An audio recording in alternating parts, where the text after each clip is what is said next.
on with the endless scroll. You know the kind of boredom I'm talking about? Where even switching apps feels like a workout? I was bored out of my mind. Absolutely nothing to do. And of course, my parents were in the background on repeat. Get off your phone! Go do something productive! Go outside and touch grass! Yeah, no thanks. Here's the thing. Productivity to me always sounded like a tax form in human form. It reminded me of grown-ups in suits, 5-year plans, alarm clocks set for 5 a.m. That was not me. I was just trying to survive the endless feed of content. But then, mid-scroll, a katana appeared on my screen. A paper katana. My brain short-circuited. A sword made out of paper? I had two options.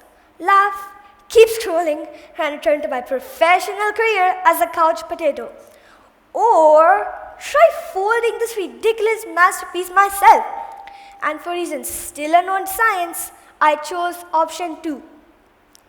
That was my first teeny tiny step outside my comfort zone. Now let's be honest. My first attempt looked less like a katana and more like a sad chopstick. But something in me wouldn't let it go. I folded, unfolded, refolded, failed, and I tried again. And eventually, boom, a katana appeared in my hand. That random, quiet, unexpected moment hit me hard. It was like eating one chip and then suddenly needing the whole bag. At first, I was fascinated by the possibilities. I didn't really know origami yet, but I was shocked that paper could even do that. What started as a YouTube curiosity slowly but surely became something else, a hobby. That shift, that moment between just watching and actually doing was my liminal hour.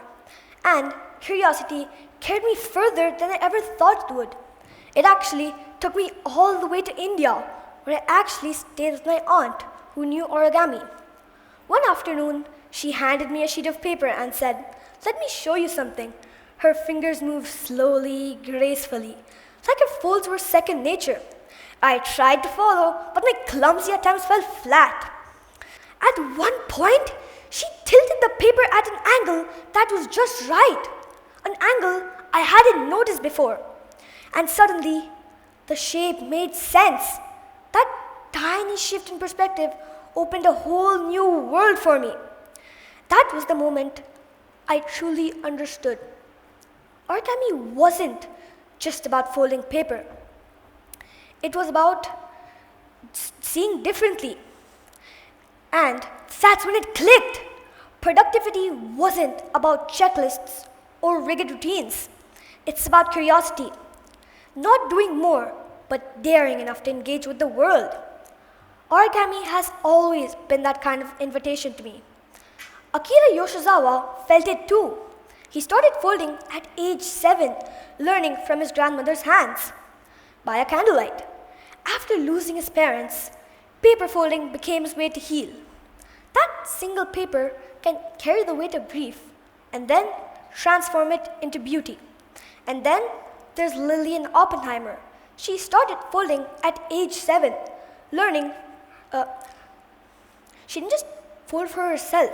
She introduced origami to the entire United States. She literally co-funded Origami USA. Imagine recovering from illness and then turning into the Beyonce of paper folding. And on YouTube, where this is all started for me, there's Easy Origami. His tutorials felt like magic tricks, slowed down just enough for me to keep up.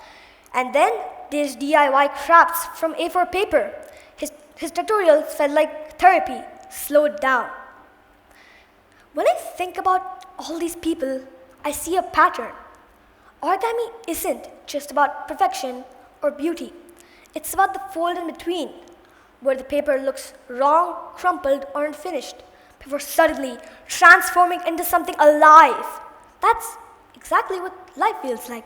We're all just folds in progress, bent at awkward angles, sometimes looking like chopsticks than katanas, but with enough patience, enough curiosity, and enough courage, something extraordinary emerges.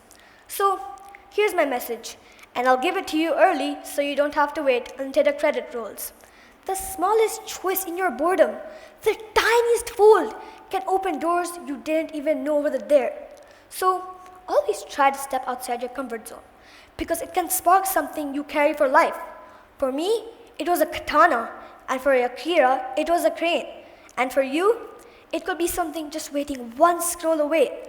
So next time you're stuck in that liminal hour, that what now space, try the thing, fold the paper, write the line. Because even if you fail, at least you'll walk away with a pretty epic katana.